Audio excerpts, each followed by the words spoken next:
अगर आपने अपनी चाह में कोई कसर नहीं छोड़ी मगर आपका साथी फिर भी आपसे खुश नहीं तो उसे आजाद कर दें, उसे ढूंढने दें आपसे बेहतर। यकीन करें, मोहब्बत ठुकराने वाले की तरफ मोहब्बत कभी पलट कर नहीं आती।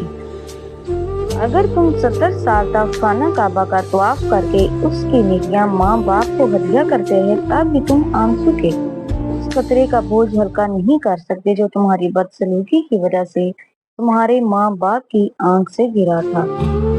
मैंने इशफाक साहब को कहा, मुझे नहीं रहना अब आपके साथ, आप मुझ पे गुस्सा होते हो, बस अब मैं चली जाऊंगी। वो बैठे मुस्कुराने लगी, मैंने और सुनी, वो फिर से मुस्कुराने लगी। मैं सुनाती रही, वो मुस्कुराते हैं और हर बात पर वो मुझे प्यार से बुलाते मुस्कुराते, फिर बोले, जब दिल करे गुस्सा निकाल लिया करे, मुझ पर ही निकालना है, आप किसी और पर थोड़ी निकालेंगे।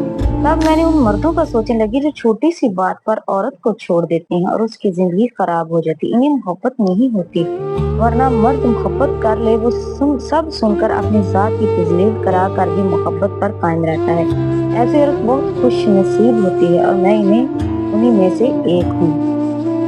कुछ रिश्ते किराए के मकान की तरह होते हैं, उन्हें जितना मर्जी सजा लो, चमका लो, देखभाल कर लो, कभी अपने नहीं होते। अगर कोई बिला वजह आपका दुश्मन बन जाए तो मान लीजिए आप में कुछ खास है, सामने वाला हसद का शिकार है। जल्जले से जिस तरह भाग कर लोग घरों और दफ्तरों से निकलते हैं, इसी तरह अगर अजान सुनकर निकले तो जल्जले ही ना आए। मोबाइल और दिल इतने पाक हो कि कोई खोल कर देख ले तो शर्मिंदगी ना हो।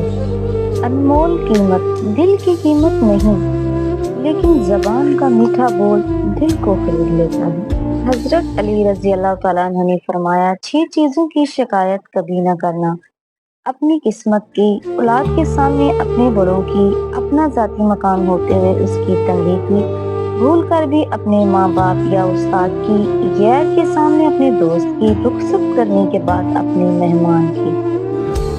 हमसे हसद करने वाले भी कमाल करते हैं, महफिलें अपनी सजाते हैं, ज़करा करते हैं।